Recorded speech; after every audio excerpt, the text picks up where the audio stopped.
My name is Ross Hinter. I work with the Alberta Trappers Association.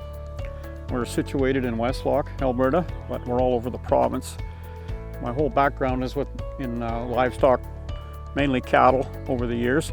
And so when I got involved with the trapping community, I've worked at trying to get trappers and livestock producers working together. So when I say livestock producers, it's also people that are just trying to manage crop. We're an industry in Alberta and few people understand us. I think we're the most misunderstood industry out there, but a lot of people think trapping is a sport, kind of like hunting and fishing, but it's not. It's not regulated that way at all. It's an industry.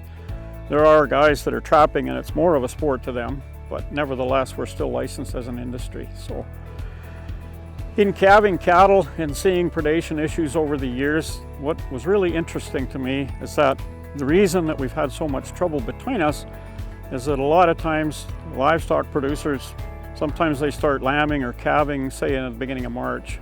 And trappers are done by them. So there don't seem to be much help to the livestock producers. And that's created a bit of a rift in itself. So the ranching, farming industry doesn't understand the trapping industry.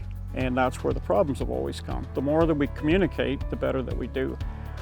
So what I've tried to do is bridge the gap between them. And the way I've tried to do that is by introducing the livestock industry to our industry so that they understand who we are, where we are, and what and how we can benefit each other. So trappers, as an example, perhaps are after coyotes. The coyote season runs from, say, November until the end of February. That's it.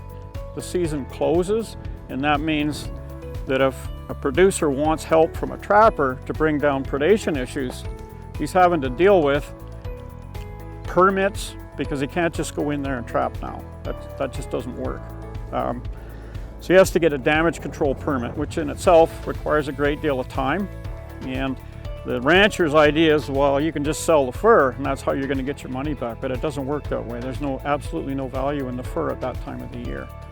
So consequently, we're not helping each other. Whereas if we can help people to understand that if we can get you lined up with a local trapper, let them come in there, talk to him in October, the season starts in November, and he can start bringing down the numbers, the overall population of coyotes, if that's the problem, or wolves, whatever it is. Bring the numbers down so that by the time you start calving or lambing, whatever it is, they've done a pretty good job of bringing the numbers down. The ones that are left, yeah, they're still going to be around there, but they've got a pretty good idea that this is a poor place to hang around. So the idea is never to obliterate all of the animals. The idea is to control them. And all of them continue to have young. They just keep overpopulating. And so some of the fellows that I've talked to, their idea is to wipe out the coyote population. I want to get rid of every one of them. And that's an unrealistic goal. There's no end to it. They just keep moving in. They're bringing them in by the busload. So that's never going to go away. But learning to manage them, that's doable.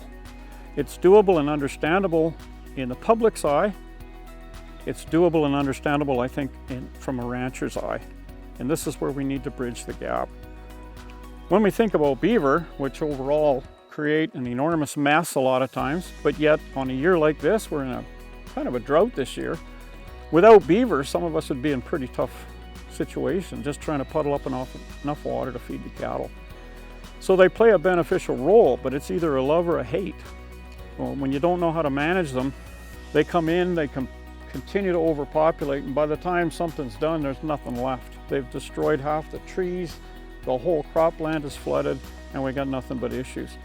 But if we control the numbers, just the way we control anything else, that's what we're trying to do with livestock. 2 beaver left unchecked, in other words, no natural predators on them, in a 10-year period, will produce over 613 offspring in a 10-year cycle. That's just those 2 beaver. That's what we're dealing with. This is a large rodent. And as I said, they have an important part to play in all of this. But boy, when they overpopulate, you want to talk about a land base getting ruined in a short period of time. So there's a time to do that. And in the springtime when they're having their babies, that's not the time to be doing it. The people in our association that we're trying to pair up in the ranching industry, we put them through what we call a resident trapline management. So they spend an extra couple of days over and above their regular trapper education that they have to take to be a licensed trapper.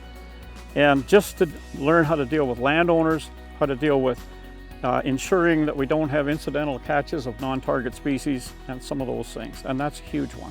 Another option to livestock producers, if you've got a fair amount of land, maybe the best option for you is to come and take the trapper education course. Yeah, it's $400, that's a lot of money, but it's once. You do it once, you're good for the rest of your life, and now you gain total access. So unbeknownst to a lot of people, it's illegal for a landowner, even on his own land, to put out traps or snares. You can shoot, yes, to protect livestock, but you can't trap. If you take the time to get your license, you gain complete control over your own land base. If you are interested in talking further on it, again, my name's Ross Hinter. I'm the public communications guy. I've been in the education program I've been an instructor for 30 years.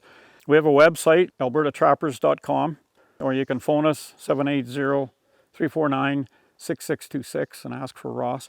But anybody that answers the phone, if you want to talk to them about help with predation issues, or you want to take a trapping course, we're the people that you can call. The idea here, I'm not trying to drum up a whole bunch of people. What I'm trying to do, in all honesty, is amalgamate the two industries so that we're working together. This world is changing fast. We have more people that are so naive of what's actually going on out in nature. We really need to start working together. This is where the future is. We're going to need each other.